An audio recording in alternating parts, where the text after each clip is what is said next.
மாண்புமிகு பேரவைத் தலைவர்களே, ஒரு முக்கியமான விஷயத்தை உங்கள்கிட்ட குறிப்பிட விரும்புகிறேன். ஏற்கனவே என்னுடைய மூத்த சட்டமன்ற உறுப்பினர் இது உங்களுடைய கவனத்துக்கு எடுத்துகிட்டு வந்திருக்கிறாங்க. மீண்டும் நினைவுபடுத்த விரும்புகிறேன். இந்த அவையை நீங்கள் முடிந்த வரைக்கும் மிகச்சிறப்பாக எங்களை எல்லாம் வழிநடத்தி கொண்டு போகிறீர்கள். எங்களுக்கும் கேள்வி கேட்பதற்கான வாய்ப்பையும் கொடுக்குறீர்கள், முடிந்த அளவுக்கு கொடுக்குறீங்க. எங்களை விட அதிகமாக ஆளுங்கட்சி உறுப்பினர்களுக்கும் அமைச்சர்களுக்கும் வாய்ப்பு கொடுத்துக்கிட்டு இருக்கிறீங்க. எண்ணிக்கை அடிப்படையில் அவங்களுக்கு அதிகமாக கொடுக்குறேன். முடிந்தவரை குறை சொல்ல கொடுத்துட்டு இருக்கீங்க. நான் இங்கே குறிப்பிட விரும்புவதெல்லாம் ஆளுங்கட்சியை சேர்ந்த உறுப்பினர்கள், அமைச்சர் பெருமக்கள் எங்களுக்கு பதில் சொல்லும்போது ஆதாரம் இல்லாமல் பல குற்றச்சாட்டுகளை வைக்கிறாங்க. ஆனால் நீங்கள் அதையெல்லாம் அவை குறிப்பிலிருந்து சரியாக நீக்கிடுறீங்க. இன்னும் சொல்லப்போனால் சட்டமன்ற வரலாற்றிலே இதுதான் முதல் முறையாக எதிர்க்கட்சி உறுப்பினர்கள் பேசுவதை விட ஆளுங்கட்சி உறுப்பினர்கள், அமைச்சர் பெருமக்கள் பேசுவதையெல்லாம் நீங்கள் தான் முதலாக அவை குறிப்பிலிருந்து நிறைய எடுத்திருக்கிறீங்க. அந்த வரலாறை நீங்கள் படைச்சிருக்கிறீங்க. அதற்கு எங்களுடைய வாழ்த்துக்களை தெரிவிச்சுக்கிறோம். இப்போது இந்த அவை நிகழ்ச்சியெல்லாம் நீங்கள் லைவில் எல்லாமே போயிட்டுருக்கு. கேள்விகள் நாங்கள் கேட்டால் நாங்களே ஆச்சரியப்படுற அளவுக்கு, அதிசயப்படுற அளவுக்கு பதில்களையும் கொடுக்குறாங்க. கேள்வி கேட்டால் பதில் சொல்லலாம். இப்போ பாட்டெல்லாம் வேற பாட ஆரம்பிச்சிட்டிங்க.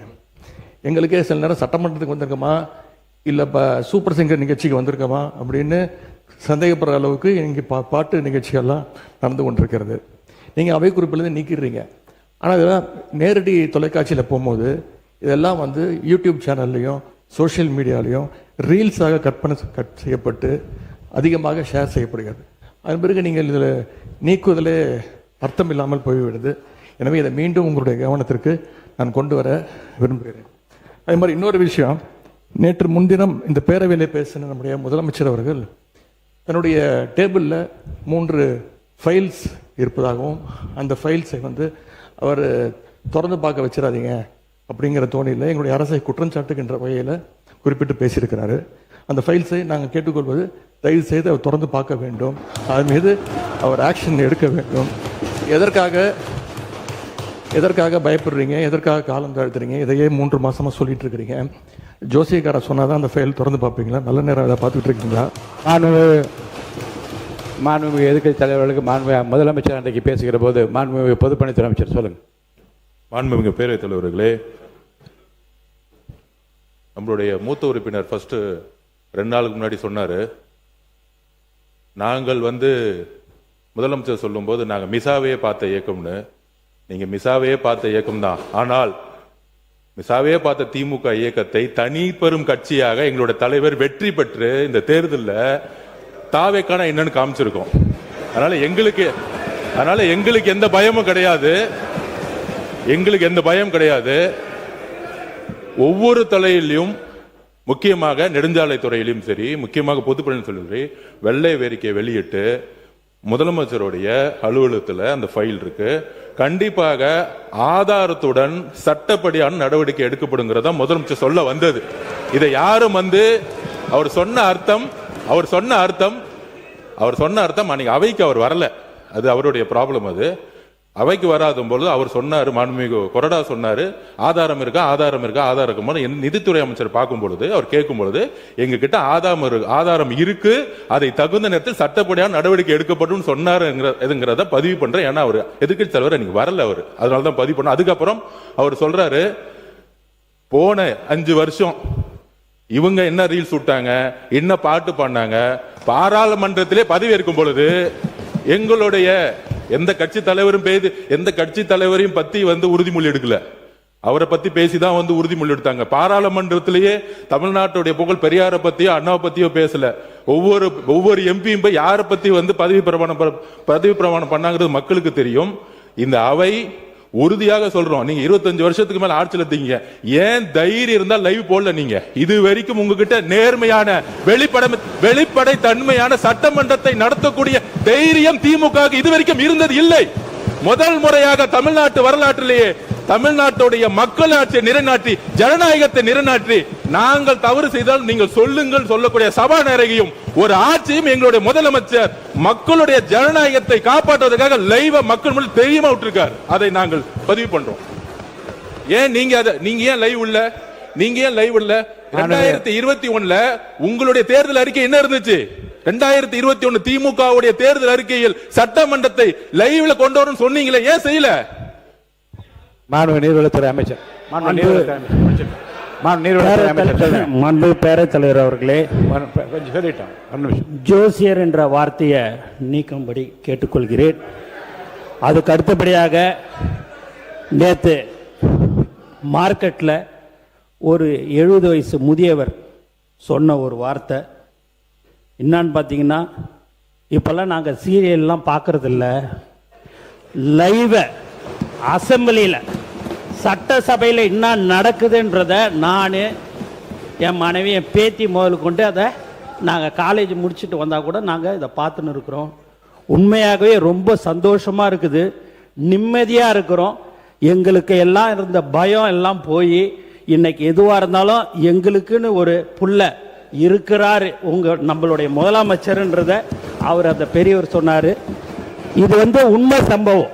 இதை நான் மாண்பு பேரவைத் தலைவர்களே, இவர்கிட்ட நான் அமைச்சர்கிட்ட காலையில் வந்த உடனே நான் இதை சொன்னேன். ஆனால் திடீரென்று எதிர்கட்சி தலைவர் இப்படி பேசினார். லைவை உண்மையாகவே தமிழ்நாடுல முதல்ல தைரியமாக எங்கள் தலைவர் தான் லைவ் அனுமதித்திருக்கிறார் என்பது இந்த நேரத்தில் தெரிவிச்சு. மாண்புமிகு எதிர்கட்சி தலைவர் அவர்கள் பேசுகிற போது சூப்பர் சிங்கர் ஆகிவிட்டது எனக்கு இந்த சட்டசபை என்று சொல்வது கொஞ்சம் நீங்கள், ஏன்னா கருத்துக்களை சொல்லுகிற போது பாட்டு பாட விரும்புகின்றவர்கள் அந்த கருத்தை ஒட்டி பாடுவதில் எந்த தவறு இருப்பதாக தெரியவில்லை. அது சூப்பர் சிங்கர் என்கிற அந்த வார்த்தை அவசியமா என்று. இன்னொன்று, மாண்புமிகு உட்காருங்களேன், உட்காந்துக்கோங்க. மாண்புமிகு முதலமைச்சரை பற்றி நீங்கள் சொல்லுகிற போது ஜோசியக்காரரை கேட்டு செய்கிறார் என்று கேட்கின்றீர்கள். ஏனென்றால் மாண்புமிகு முதலமைச்சர் அவர்களை பொறுத்த வரைக்கும் ஏற்கனவே பதிவு செய்யப்பட்டிருக்கிறது. எத்தனை மணிக்கு வருகிறார், எவ்வளவு நேரம் பணிபுரிகிறார், எப்படி கோப்புகளை பார்க்கிறார் என்றாலும் மாண்பு அமைச்சர் பெருமக்கள் ஏற்கனவே பதில் சொல்லியிருக்கிறார்கள். இதில் நீங்கள் யாரை அவர் கன்சல்ட் செய்கிறார் என்றால், யாரையும் கன்சல்ட் செய்யாமலே சுயமாகவே தன்னுடைய அறிவாற்றலால் முடிவெடுக்கிற திறமை அவருக்கு இருக்கிறது என்பதை 3 மாத காலத்தில் எல்லாரும் பார்த்து கொண்டிருக்கிறார்கள். இன்னொன்று, கோப்புகளிடம் தயாராக இருக்கிறது என்றால் அவருடைய ஆய்வில் இருக்கிறது என்று அர்த்தம். எந்த நேரத்தில் எந்த நடவடிக்கை எடுக்க வேண்டும் என்பதை பற்றி மாண்புமிகு முதலமைச்சர் இன் consultation with honourable ministers of the department அந்தந்த துறையை சார்ந்த அமைச்சர்களோடு கலந்து ஆலோசித்து முன்னாலே வைக்கிற கோப்புகளை முழுவதுமாக நான் ஆராய்ந்து கொண்டு இருக்கிறேன் என்று தான் சொன்னாரே தவிர அதை எடுக்க வேண்டும் என்று நீங்கள் ஒரு சேலஞ்சாக எடுத்து அதை ஒரு சவாலாக அதை உட்காருங்க பதில் சொல்ல வேணாம். மாண்பு உறுப்பினர் ஆஸ்டின் உட்காருங்க. அதை ஒரு சேலஞ்சாக நீங்கள் ஒரு சவால் விடுப்பது போல் அதை எடுத்துக்கொள்ளக்கூடாது என்று நான் உங்களை கேட்டுக்கொள்ள. மாண்பு எதிர்க்கட்சி தலைவர் பேசலாம். பேரவைத் தலைவர், மாண்புமிகு சட்டத்துறை அமைச்சர் சொல்லுங்க. மாண்புமிகு பேரவைத் தலைவர் அவர்களே, மாண்புமிகு பேரவைத் தலைவர் அவர்களே, ஜோசியம்னு சொன்னாரு. ஜோசியம் பார்த்து மஞ்ச துண்டு போட்டதெல்லாம் ஆல்ரெடி தமிழ்நாடு பார்த்துருச்சு. ஜோசியம் பார்த்து மஞ்ச துண்டு போட்டதெல்லாம் தமிழ்நாடு ஆல்ரெடி பார்த்துருச்சு. அதனால எதை செய்தாலும் வெளிப்படையாக எந்த ஒளிவனுகளும் செய்ய தெரியும், எதை எப்போ எடுக்கணும் என்னன்னு தெரியும். எல்லா துறைகளிலும் எப்பெல்லாம் சட்டப்பூர்வமான நடவடிக்கை எடுக்கப்பட்டு வருது எல்லா துறையிலும் எடுத்துட்டு வருது. எல்லா துறைகளிலும் அந்தந்த துறையில எங்கெங்கெல்லாம் வயலேஷன் இருக்கோ, எங்கெங்கெல்லாம் விதிமீறல் இருக்கோ, அதுக்கான சட்டப்பூர்வம் நடக்கிற வழக்குகள்லாம் பதிவு செய்யப்பட்டு தான் வருது. அதனால நாங்க ஏற்கனவே இந்த ஜோசியம் பார்த்து மஞ்சள் துண்டி பார்த்துட்டோம், எல்லாரையும் பார்த்துட்டோம். ரொம்ப மாண்பு எதிர்க்கட்சி தலைவர் அவர்கள், பேரவைத் தலைவர் அவர்களே, மாண்பு எதிர்க்கட்சி தலைவர் பேசும்போது நீங்க அவள் கட்சியை சார்ந்த ஒரு உட்காருங்க. அவங்க பேசுறாங்கல்ல எதிர்க்கட்சி தலைவர். பேரவைத் தலைவர்களே, இதைத்தான் நான் குறிப்பிட்டேன். நாங்கள் ஒரு கேள்வி கேட்டால் நாங்களே ஆச்சரியப்படுற அளவுக்கு, நாங்களே அதிசயப்படுற அளவுக்கு நீங்கள் ஒரு பதில் சொல்கிறீங்கிறது இதுதான் நான் சொன்னேன். அதன் பிறகு ஜோசியக்காரன் அப்படின்னு சொல்கிறது தவறுன்னு சொல்கிறீங்க. நீங்கள் ஜோசியக்காரன்னு அப்பாயின்மெண்ட்டு நீக்கியிருக்கீங்க. ஜோசியங்கிற வார்த்தை ஒன்றும் ஜோசியக்காரங்கிறது தப்பான வார்த்தை கிடையாது. லைவ் திமுக ஆட்சியில் தான் முறையாக நாங்கள் தேர்தல் அறிக்கையில் சொன்னோம், கேள்வி நேரத்தை முதலையாக லைவாக ஒளிபரப்பு செய்தது நாங்கள். இப்போ இந்த கேள்வி நேரத்தையே எடுக்க முடியாத நிலைமையில தான் இன்னைக்கு இந்த அரசு நடந்துகிட்டு இருக்கு. இன்னொன்று, இந்த நீங்கள் லைவ்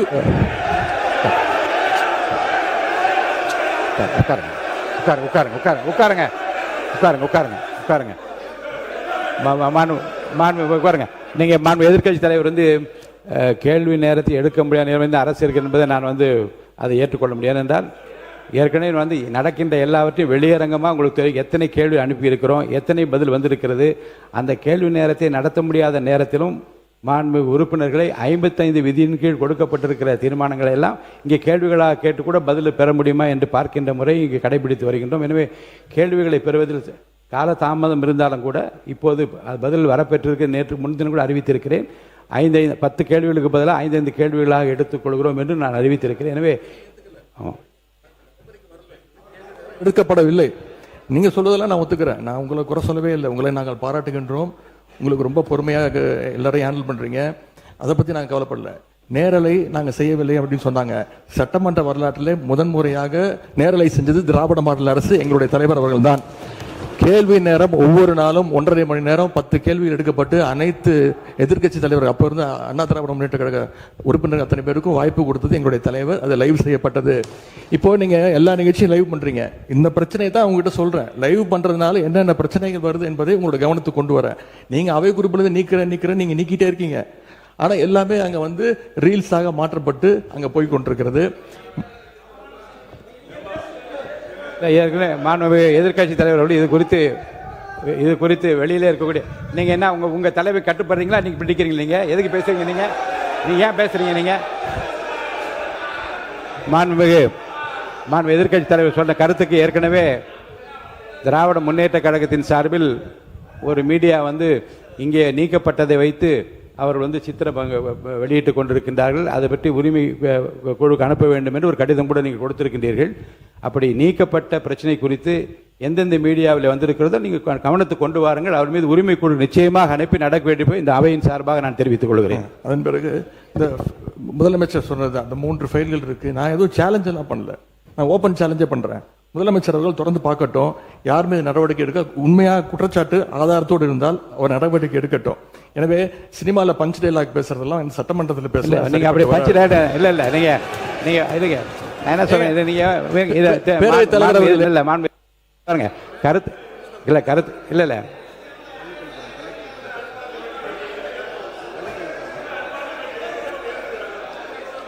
மாண்புமிகு பள்ளிக்கல்வித்துறை அமைச்சர்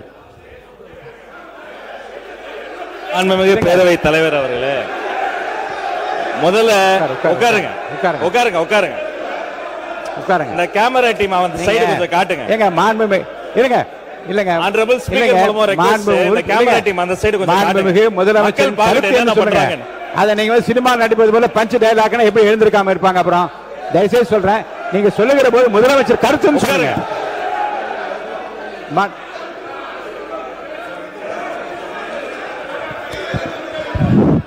உட்காருங்க. நீங்க எங்க வரீங்க? நீங்க போங்க உள்ள இடத்துக்கு. நீங்க போங்க பதில் நீங்க போங்க. முதல்ல மாண்பு உறுப்பினர் கொஞ்சம் அமருங்க. எல்லாம் அமருங்க. இருங்க. நீங்க அமருங்க. எல்லாம் அமருங்க.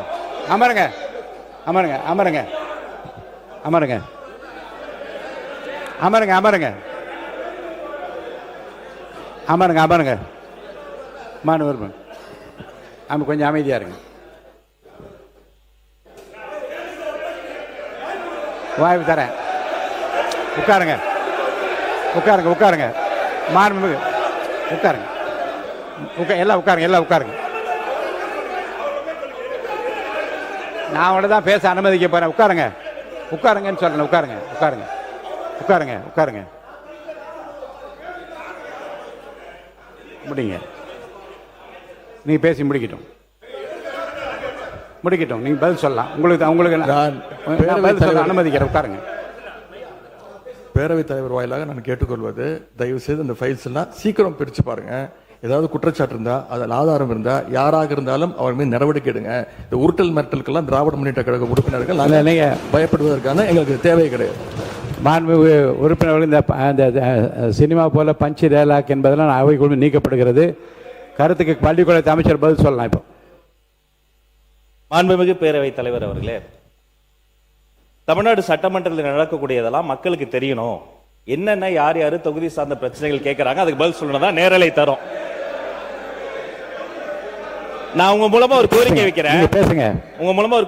முதல் கோரிக்கை என்னன்னா, நம்மளுடைய கேமரா டீம் இந்த எதிர்க்கட்சி வரிசை தொடர்ச்சியா அப்படி கமெண்ட் அடிக்கிறது, உரிமையில பேசுறது, லாஸ்ட் பெஞ்ச்ல இருந்தா டாக்டர் குடுகுடுன்னு எஞ்சிங்க நடுவில் ஓடி வர்றது, இதையும் சேர்த்து ஸ்பிளிட் ஸ்கிரீன்ல காட்டுங்க.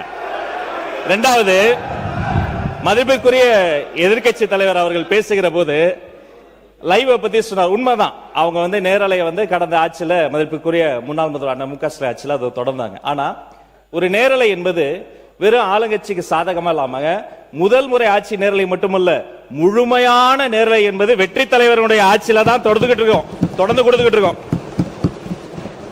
மதிப்பிற்குரிய பேரவை தலைவர் அவர்கள் நெற்றிக்கண் திறப்பினம் குற்றம் குற்றமேனு நடுநிலையோடு ஒரு கட்சி இரு கட்சி இல்லாமல் அனைத்து கட்சி உறுப்பினர்களினுடைய குரலும், இந்த குரலற்றவர்களின் குரலாக இருக்கக்கூடிய அனைத்து கட்சிகளினுடைய குரலும் பதிவாக வேண்டும் என்பதற்காக தான் சிறப்பாக செயல்பட்டு இருக்கீங்க.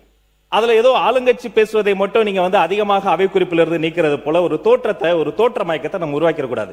யாரு எந்த கட்சியை சார்ந்தவர்கள் மரபு மீறி எந்த வார்த்தை சொன்னாலும் நீக்கக்கூடிய நடுநிலையான சபாநாயகர் இந்த மாமன்றத்துக்கு கிடைத்திருக்கிறது என்பதை நான் சுட்டிக்காட்டுகிறேன். இன்னொரு விஷயத்தை நினைவு கூற விரும்புறேன்.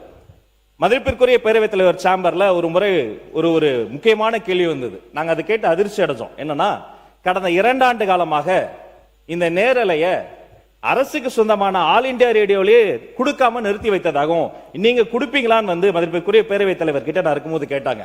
இதை குறித்து கலந்து ஆலோசித்து தொலைக்காட்சி மட்டும் கிடையாது, வானொலியிலையும் நேரலை போட்டு குக்கிராமத்தில் இருக்கவங்கள கேட்கட்டும் முடிவெடுத்த சபாநாயகர் நீங்க. இந்த நேரத்தில் அதற்காக உங்களுக்கு நான் நன்றியும் சொல்லிக்கிறேன். அதன் பிறகு எங்களுடைய மாண்புமிகு தமிழ்நாடு முதலமைச்சர் எப்போதும் எதுவாக இருந்தாலும் ஒரு சின்ன செய்தி, அது வந்து ஒரு விஷயம் வந்து வந்தா கூட பள்ளிக்கல்வித்துறை சார்பாக உடனே தொலைபேசியில் அழைத்து அது குறித்து கடுமையான நடவடிக்கை எடுக்க சொல்லுவார். இந்த மாமன்றத்தில் ஆல்ரெடி அந்த ஃபைல்ஸ் இருக்கிறதே ஒரு சுட்டி காமிச்சார். அந்த இஷ்யூவே நான் தான் ஏஞ்சி சொன்ன, அவர் ஆதாரத்தை எடுத்துட்டு போறாரு அப்படின்னு. இந்த நேரத்தில் அவர் சாதாரணமா இருந்தாலே அதெல்லாம் பண்ணாத போறாரு.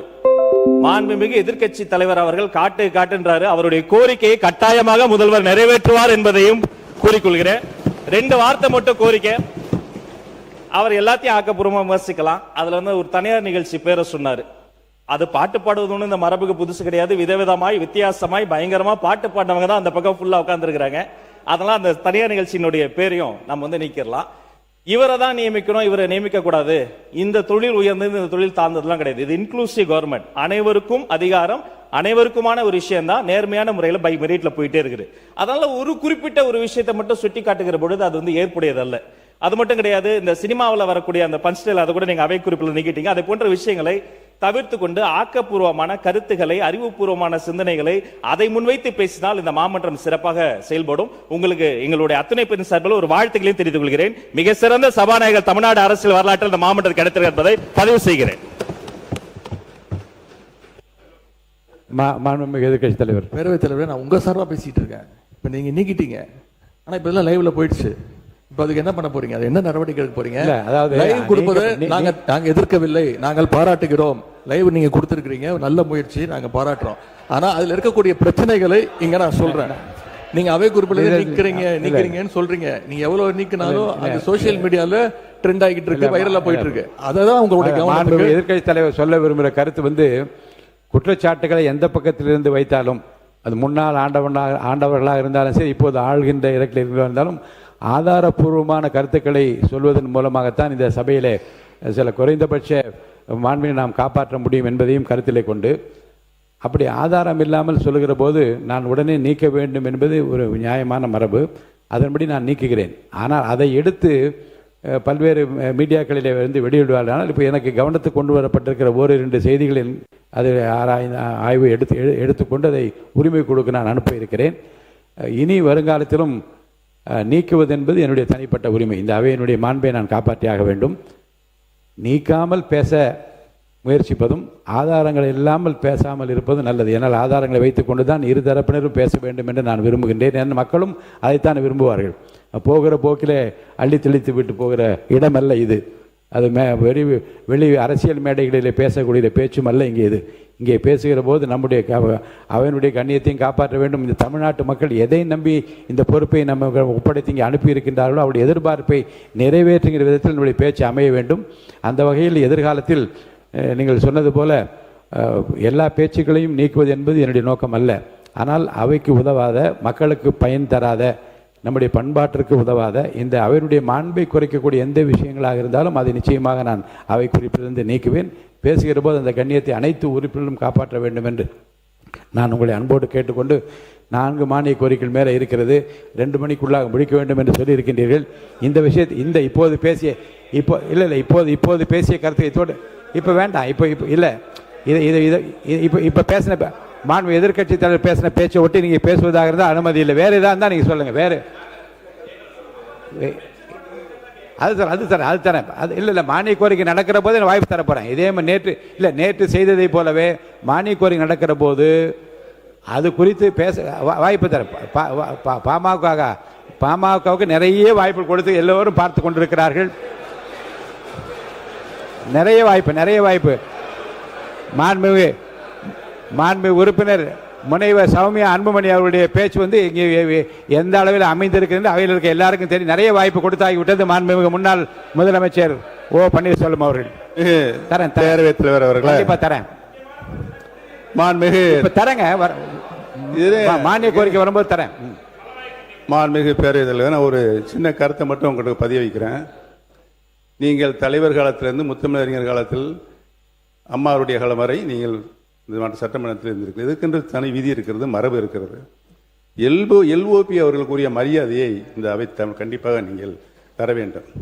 அவர் எல்ஓபி என்பவர் அமைச்சர் அளவுக்கு எந்த அளவுக்கு கேபினெட்டில் அவருக்கு ஒரு மரியாதை இருக்கோ அந்த அளவுக்கு எல்ஓபி அவர்களுக்கு மரியாதை இருக்கிறது. எல்ஓபி நீங்கள் அழைக்கிறீர்கள், அவர் பேசிக் கொண்டிருக்கிறார். சடார்னு பொதுப்பணித்துறை அமைச்சர் எதிர்த்து உள்ள கூறுறார், உங்கள்கிட்ட அனுமதி கேட்கல. இதெல்லாம் எந்த விதத்தில் நியாயம் சொல்லுங்க. அதோடு மட்டும் இல்லாமல் போன வாரத்துக்கு முந்தின வாரம் நீங்கள் அழைத்து விட்டீர்கள். எந்திரிக்கிறார், பேச ஆரம்பிக்கிறதுக்கு முன்னால் இன்னொருத்தரை அழைக்கிறீர்கள். இது மாதிரி 4 முறை அவர் எந்திரிச்சு உட்கார்றார். இது எந்த விதத்தில் நியாயம் என்று நான் கேட்கிறேன். மாண்புமிகு உறுப்பினர் சொன்னதுக்கு ஒரு கருத்து நான் சொல்லுகிறேன். மாண்புமிகு முதலமைச்சர் அவர்களை பற்றி பேசுகிற போது மந்திரி சபை என்பது ஒரு கூட்டு முயற்சி. அங்கே இருக்கக்கூடிய எந்த அமைச்சராவது இருந்து மாண்புமிகு முதலமைச்சருக்காக பேச வேண்டும். அப்படி பேசாவிட்டு அங்கே அமர்ந்திருப்பது அர்த்தம் இல்லாமல் போயிடும். இருங்க. இப்போ நீங்கள் எப்படி உங்களுக்கு எப்படி இந்த வாய்ப்பு அளித்திருக்குன்னு அதே போன்று தான் அவர்களுக்கு அந்த வாய்ப்பு அன்றைக்கு அளிக்கப்பட்டது. சொல்கிறது நான் புரிஞ்சுக்கிட்டேன். நீங்கள் சொன்னது இல்லை, நான் கவனத்தில் வச்சுக்கிறேன். நீங்கள் சொன்ன கருத்தை நான் கவனத்தில் எடுத்துக்கொள்கிறேன். இப்போ 2-3 உறுப்பினர்களை பற்றி நான் சொல்லிவிடுகிறேன். மாண்பு உறுப்பினர் வசந்தம் கார்த்திகேயன், மாண்பு உறுப்பினர் மதார் பத்ருதீன் மதுரை, அதே போன்று மாண்பு உறுப்பினர் டாக்டர் முத்துராஜா, தயவு செய்து வெளி மேடைகளில் இருப்பது போல உங்கள் இருக்கையை விட்டுக்கொண்டு கையை உயர்த்தி கொண்டு இங்கே ஓடி வருவதை நான் அனுமதிக்க முடியாது. அதை உங்களுக்கு எச்சரிப்பாக சொல்கிறேன். நீங்கள் மட்டுமல்ல, மாண்புமிகு எதிர்க்கட்சி தலைவர் பேசுகிற போதே அந்த குறுக்கீடு உங்களிடமிருந்து தான் வருகிறது. நான் பார்த்து அதான் சொன்னேன், அவர் பேசுவது நீங்களே எழுந்திருக்கலாமா என்று கேட்டேன். இருக்கையை விட்டு இனி முன்னோக்கி யார் கையை உயர்த்தி கொண்டு ஓடி வந்தாலும் அது எந்த தரப்பில் வந்தால் நிச்சயமாக நடவடிக்கை எடுப்பேன் என்பதை நான் எச்சரிக்கையாக சொல்ல விரும்புகிறேன்.